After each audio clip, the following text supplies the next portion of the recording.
இந்த விழா வந்து முழுக்க முழுக்க ஒரு இசை வெளியீட்டு விழா. என்னுடைய அன்பு சகோதரர், அவர் சாதாரண மியூசிக் டைரக்டர் அல்ல, வித்யாசாகர் வந்து நான் இளையராஜா கூடவே பயணித்து கொண்டிருந்த போது ஒரு படம் அவரிடம் பயணித்தேன்.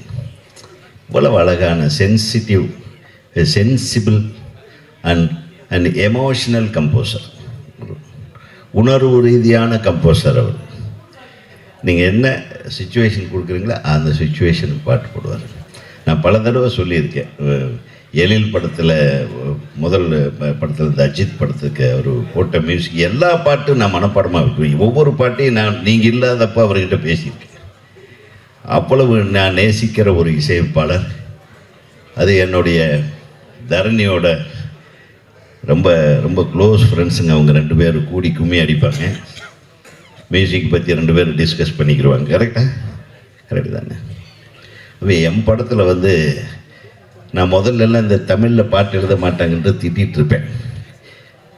என்னையே மாற்றி எழுத வச்சால் அவர் ஐ செல்லம்மா செல்லோ, செல்லம்மா செல்லோ, அது என்ன செல்லவோ தெரியல, அவரே போட்டார் வார்த்தையை.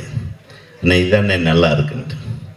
வருவானா பகவானா வரந்தானா தருவானா அப்படின்னு ஒரு பாட்டு அவர் டியூன் போடும்போது அவ்வளவு கேட்சியா அந்த பாட்டை நீங்களே பாடுங்கன்னு அதை நம்ம அர்ஜுனை கூட பாட முயற்சி பண்ண வச்சோம்.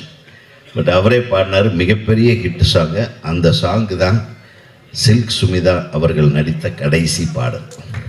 அது என்னுடைய திரைப்படத்தில் அவர் போட்ட இசையில் அந்த பாடல் காட்சி முடிந்து 3வது நாளோ 4வது நாளோ அந்த பாடல் காட்சியில் அப்படியே நெருப்புக்குள்ளேயே அவங்க போகிற மாதிரி ஒரு ஷாட் எடுத்தேன். அவர்கள் மறைந்து விட்டார்கள்.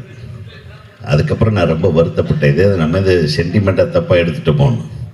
பட் அந்த பாட்டு மிகப்பெரிய ஹிட்டான பாட்டு. அது மட்டுமல்ல, ஒரு மென்மையான பாடல்களை கொடுப்பதில் அவருக்கு இணை அவரே. அதான் சொன்னாங்க எல்லாரும்.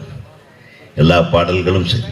என்னுடைய படத்தில் கூட முகம் என்ன மோகம் என்ன, மனம் சொல்லும் வார்த்தை என்ன, பேர் என்ன, இதான் அது வரி தான் கொடுத்தேன் நான். அவர் என்னன்னு ஃபினிஷ் பண்ணணும்ப்பா. இதுதான் என்னுடைய பாடலோட சந்தத்தையும் சொல்லிட்டேன். அவர் போட்டார் பாருங்க. அந்த பாட்டு எனக்கு இன்னைக்கு வரையிலும் நான் ரொம்ப ரொம்ப விரும்புகிற பாடல்.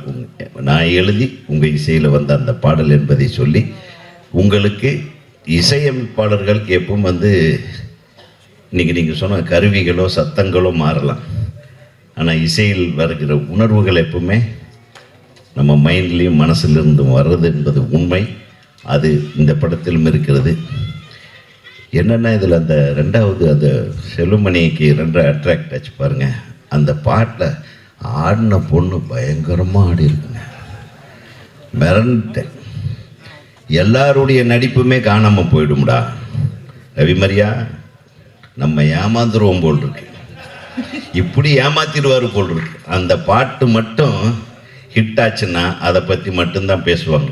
இனிமேல் அப்படி ஒரு டைரக்டருக்கு இப்படி ஒரு பேர் கூட வர்றதுக்கு வாய்ப்பு இருக்கு என்பதை சொல்லி, எழில் வேணுன்னே தான் உங்கள் பேரையும் வர்ற மாதிரி நீங்கள் போட்டிருக்கிறீங்க.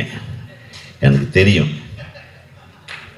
நீங்கள் எனக்கு மட்டும் பாட்டு எழுதி வாய்ப்பு கொடுத்துருந்தா நான் ஒரே பாட்டில் 100 தடவை உன் பேர் வர்ற மாதிரி எழுதியிருப்பேன்.